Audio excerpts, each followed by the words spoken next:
This is Showdown Joe, and you're listening to Vibe 105.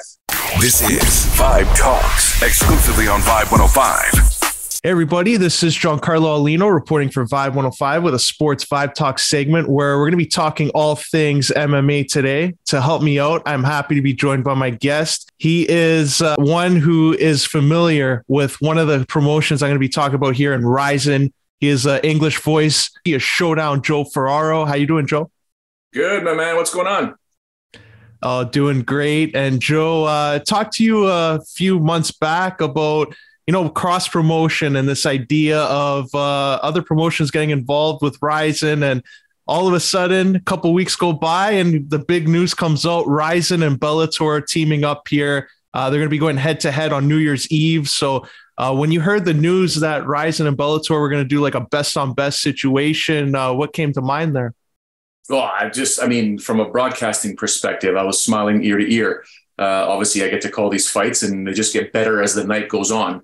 The matchups are fantastic, and I love the fact that cross promotion is difficult if you're the promoter. It's very, very risky because you want your guy or woman to win. So it is very, very risky. But without risk, sometimes you got to take great risks to have great rewards. So either way, it doesn't, from a Japanese perspective, in my opinion, it doesn't matter for them whether their fighters win or lose. They want their fighters to win. But as long as they put on, warrior-like performances, samurai performances, they'll be smiling ear to ear. As long as they go in there and they fight and everyone competing on the card will put on that type of performance, in my opinion. So definitely looking forward to it. It did catch me a bit by surprise, but I'm ecstatic. I'm happy. I can't wait to call these fights for sure. And New Year's Eve has been a day in Japan. Like Pride used to have those events on New Year's Eve, Shockwave. And it seems to be something that the Japanese market, it's a big deal because they load up the cards. And now Rizin and Bellator are cross-promoting on this night. So what is it about New Year's Eve as a target night in Japan? The best way that it was explained to me way back when, going back to the Pride Grand Prix days, from a North American perspective, if you can look at it as in this way here. So you have the Super Bowl here, right, in January or February. As we know, people not only look forward to the game, but they look forward to the commercials. Why? It's the highest rated programming in North America, okay? Or at the very least, Canada and the US, okay? That's when advertisers and sponsors and marketers spend their top dollar. You got to put your commercial on during the Super Bowl. That's the highest rated show throughout the year. Every year, that's how it is. In Japan, that's New Year's Eve. So New Year's Eve is when the vast majority of people are tuning into their television. So you want to be able to put on the biggest event, biggest programming, biggest type of entertainment on New Year's Eve when you're in the land of the rising sun. So that's pretty much the basics why in the Japanese MMA promotional scene, they always stack up those cards on New Year's Eve. Whenever they have a Grand Prix, starts earlier in the year, sometimes in April, and they work their way to the finale of any Grand Prix or big event on New Year's Eve. So that's why every New Year's Eve, it's an absolute spectacle to watch anything, any Japanese MMA in general. And this is no different here. The Bellator versus Rizin card, of course, the culmination of the Grand Prix. So it's a card stacked top to bottom. So that's the main reason why New Year's Eve in Japan is so crazy when it comes to MMA.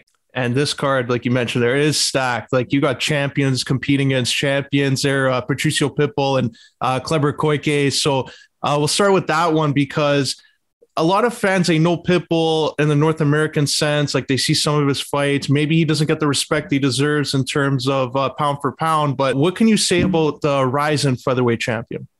Well, Kleber Koike, very, very, very simple. If he gets Pitbull to the ground, it could be game over. Very quickly. That crew, the Kleber's crew, with another fighter we'll be talking about in a moment, that whole crew, when they get you down to the ground, it is literally start the stopwatch, right? Or a countdown. Because when they grab an arm and or a triangle or whatever it may be, it is generally over very, very quickly. Okay. And you could even say if there's 30 seconds left in a round, they'll figure it out. That's how good they are. So when it comes to Kleber Koike, if he gets Patricio Pitbull down to the ground, it's not going to be pretty for Pitbull, who's got tons of ground skills. Don't get me wrong. He's great on the ground. But Kleber Koike is something special. Okay, that guy there, when he gets a hold of you, and he's not afraid to stand and bang. He may not, people might criticize his striking style, but he doesn't care. He doesn't care. He's going to engage until you decide it's going to go to the ground. And if he does, it's over. It's over pretty quickly, right? Now, that's not to say that, a fight's a fight and Pitbull doesn't ground and pound him. There's going to be soccer kicks allowed and whatnot. But I'm telling you right now, if you're tuning into that main event and you see that fight go to the ground, take a deep breath, because it could be over real quick. And yeah, you mentioned soccer kicks there, and I just want to give our audience a better idea. Like, these fights are going to be contested under Rizin rules. So if they see a soccer kick being thrown, like, that's legal. Is there like just some of the other rules that fans might not be familiar with that they should know about when watching these fights? No, it's more or less ring versus cage, right? You're in a ring this time here, so it's a little bit different. Sometimes if a cut happens in Japan, the referee will stop the fight very, very quickly. Not stop the fight, halt the fight, have a doctor look at the cut, because, it's not that they're not big fans of blood in Japan. They're not, but, they're for the safety of the fighter. They're looking for the safety of the fighter. So if you see a cut, be cognizant that fight could end right there, then and there, if the doctor says that's it. There's no more competing going on. That's not to say, Giancarlo and everyone tuning in, that I haven't seen some pretty bad gashes where the doctor is like, no, it's good. It's not on the bone or whatever it might be. And they let the fight continue. But yeah, soccer kicks to the head on a downed opponent, knees to the head are completely legal. So that's certain things that North American fight fans might be like, oh my God, what's going on here? Or it's too brutal. Well, it's not really. It is what it is. As long as it's not coming and compressing the spine or the neck down into the spine, that's a different story. But yeah, so guys that are trying to take opponents down to the ground need to be very, very wary. There's a soccer kick or a knee to the head coming very, very quickly. Oh, wow. Yeah, that should be something that fans should look forward to. And we got AJ McKee, former Bellator featherweight champ, and he's had one fight at lightweight, but he's going to be taking on the Rizin lightweight champion here, and Roberto de Souza. Like, when this matchmaking was going on, were you surprised that they put AJ McKee against the lightweight champion? No, not at all. I think it's a solid matchup. It's a good test for Satoshi Souza. It's not going to be an easy fight for him, and AJ McKee brings it. Right. The only downside that I can see for AJ McKee is if his ego gets in the way of his fighting. Right. Because if he goes in there and fights like AJ McKee fights, he should emerge victorious. But Souza, like I said, his game has gone through the roof as well. And like the main event, his teammate, like Kleber Koike, if Satoshi Souza gets you on the ground, there's a triangle or an armbar coming very, very quickly. So AJ better keep his limbs in check if that fight goes down to the ground. And we all know that he has no problem taking people down to the ground, and he doesn't mind standing and banging. So that's a great style versus style matchup. It's, again, old school type of matchup. Definitely looking forward to calling that one there. And, in my opinion, if it stays standing, the edge is going to go to AJ. If it goes to the ground, right away, I'm going with De Souza. It's just too good, man. He's unbelievable. Yeah, I agree with you there. I think that's a co-main event and main event, really interesting fights. And as you get now to the undercard of things, this is where it gets interesting, because Juan Archuleta, former bantamweight champ there in Bellator, and Soo Chul Kim, these two guys battling for position here, it seems. And Archuleta's a pretty confident guy. So, how do you expect Soo Chul Kim to deal with them? Well, it's sometimes you break down fights in the strangest of ways and strangest of forms, right? So Archuleta having to go to Japan to compete, will he be able to handle the time zone change, and how does the body react to that? Okay, I'm sure he's been there before, so he's probably used to it. But the body has to perform, not just stay awake and go for lunch and dinners and breakfasts and just hang out. You need to perform at the highest level. Soo Chul Kim does have to travel, but not very far. Right? It's right there, neighboring countries, right? Just a quick flight. You're in Japan. So if the longer the fight goes, I'm going to kind of give the edge to Kim. If it's going to end quickly, stand and bang, knockout, I'll go with Archuleta. Yeah. And this one is kind of like a Bellator and Rizin mixture here, because Kyoji Horiguchi is for both organizations, but he's a fighter that for a long time, I think, fell under the radar, it seems, in pound-for-pound rankings. He was successful in the UFC, successful Bellator, and obviously in Rizin as a double champ. So What are you expecting out of him? And what would you tell fans who aren't familiar with Horiguchi? Well, if you don't know who Horiguchi is, you haven't been around for a while, right? Like Kyoji Horiguchi's been around for a very long time. 30 wins, 5 defeats, some of the most exciting fights ever in mixed martial arts. The guy is something special, an incredible type of karate style. His entry into strikes is unbelievable. He's so explosive. He's so fast. At times leaves his chin exposed. Right. And that's been his nemesis or his downfall in a couple of his fights, last couple of fights. But he's electrifying. He's going to set that Japanese crowd on their feet. It's going to be incredible. And he's taking on a guy that, who's wanted rematch after rematch after rematch with Horiguchi. But Kyoji Horiguchi, this is a win-win for Japan. Kind of no matter who wins this fight, it's going to be a Japanese fighter. That at its core, that's a win-win for Japan. So we'll get to his opponent in a second, but Horiguchi is one of the most underrated and explosive fighters in the history of the game. So I'm a huge fan, and every time I call those fights, I'm on the edge of my seat, probably yelling and screaming whenever there's a finish. So yeah, it's always fun to call. Yeah, and his opponent there, he brought up there, Hiramosa Ougikubo. What is his style, I guess, do you think it translates well to the North American audience, or do you think they're in for a surprise here when they see him go up against Horiguchi? If you're a Greco-Roman or a freestyle wrestling fan, Ougikubo's your guy, right? He's basically, sprawl and brawl, get you down to the ground, control you, and pound away a victory. He is your prototypical wet blanket. Once he gets on top of you, it's difficult to get out, and he'll just sit there. And if he has to ride out a decision, I think he's the king of decisions when it comes to Rizin. But it's just that not that he can't finish people, he just controls them and beats them down into the ground. He's fought Horiguchi in the past, I believe twice.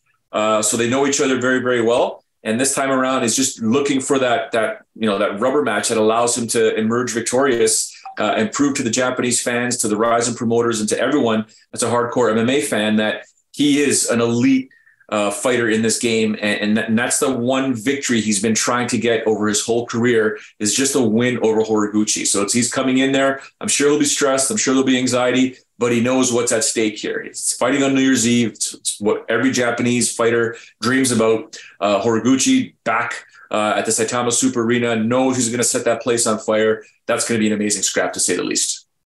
I agree. And we also have the fifth matchup that was added up here. Kind of caught people surprised. Like, I think a lot of people are holding out hope that maybe Fedor would have been included in this against, like, let's say an Anderson Silva if he signed a 1-fight deal. But they went with Rabadanov there versus Koji Takada. What did you maybe make of this fight when it was announced? And did you think they would have went with a heavier weight class for this card? I'm sure there were talks about bringing in Fedor and some big names, even Anderson Silva and others in general, but there's only so much you can do, right? So did the fighter price himself out? Did the promotion realize that, it's not worth it? Who knows? But it's still going to be an exciting fight. It's going to be a bomb fest. It's going to be an absolute leather swinging extravaganza. This is one of those fights that so many people are keeping under the radar, or potentially putting under the radar, because of the other fights above them on the card. When in reality, it's these types of fights that are the most exciting. So this is another one of those fights that I'm sure I'll be calling and sitting there with Damian Brown, my color commentator, and just realizing, these are the fights that people sleep on, and it wakes them up when they actually compete. Yeah, it's going to set that tone there for the event. And for those just joining us here on Vibe 105, we're being joined by Showdown Joe Ferraro, English voice of Rizin. And Joe, I just want to reflect here on the past, because you worked here, you got your start.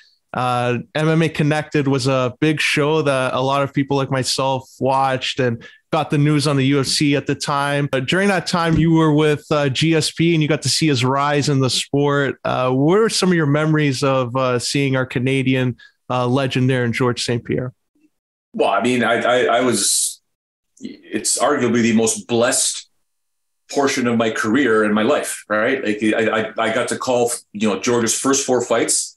I was in the dressing room before he made his MMA debut, right? Like, I got to see this kid that no one ever heard of, the nerves, the anxiety, going in there, stepping into the ring and putting on an amazing performance. And then I was able to continue to, our two careers were extremely parallel with one another, right? It's like we rode in the same vehicle, right? His ascension to the UFC, my ascension in the broadcasting ranks, him getting to become a pay-per-view star, me getting on nationally syndicated television with Sportsnet, MMA Connected to UFC Central.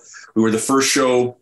Every time he would get a big win, I'd get a big win, right? He'd doing it in the octagon, I'm doing it outside the octagon, right? Like, he'd become a world champion in the cage, and I'm the only show, or we were the only show on the planet allowed to have the UFC letters, right? So it just grew and grew and grew and grew from there. Until we culminated at the Rogers Center together, 55,000 seats.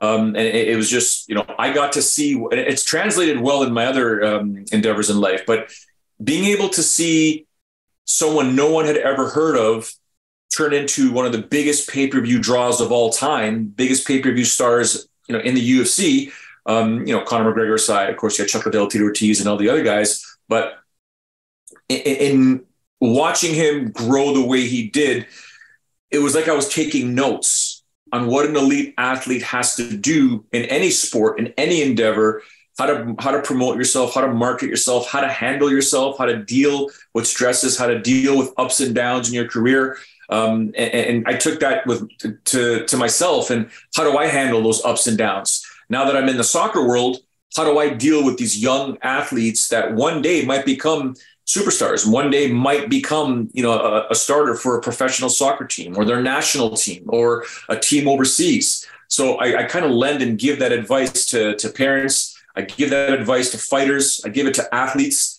right? Sometimes it goes in one ear, out the other.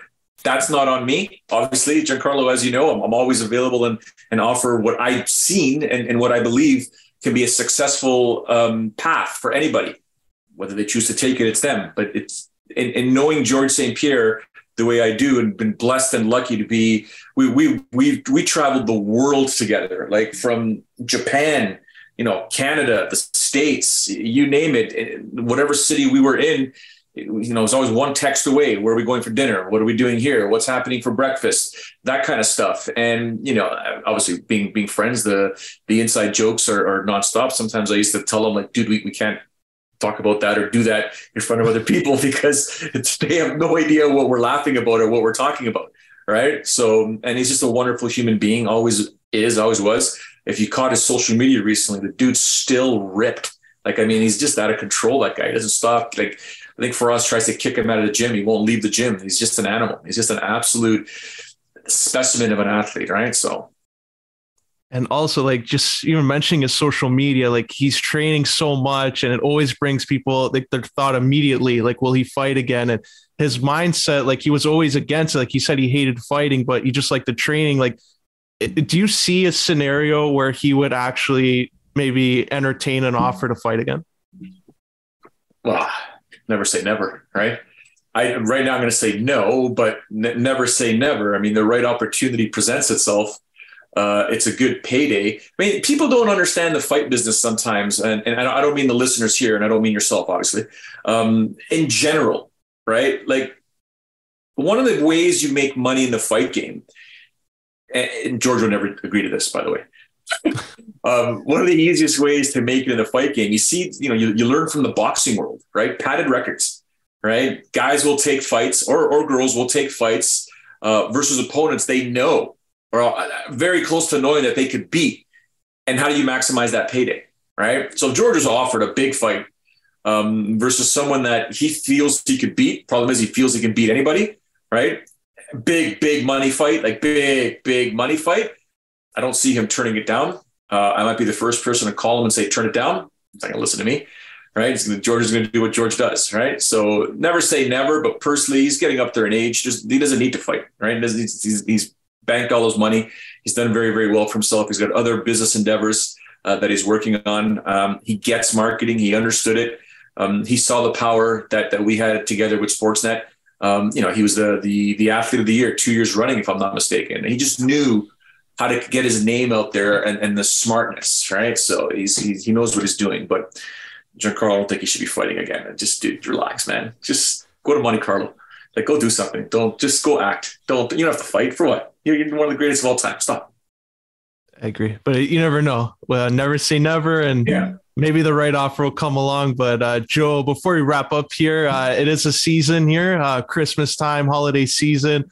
A lot of people are reflecting on maybe what kind of movies they watch this time of year. So if you were to turn on your TV and come across a few, what are some that you're glued to the TV if it comes on?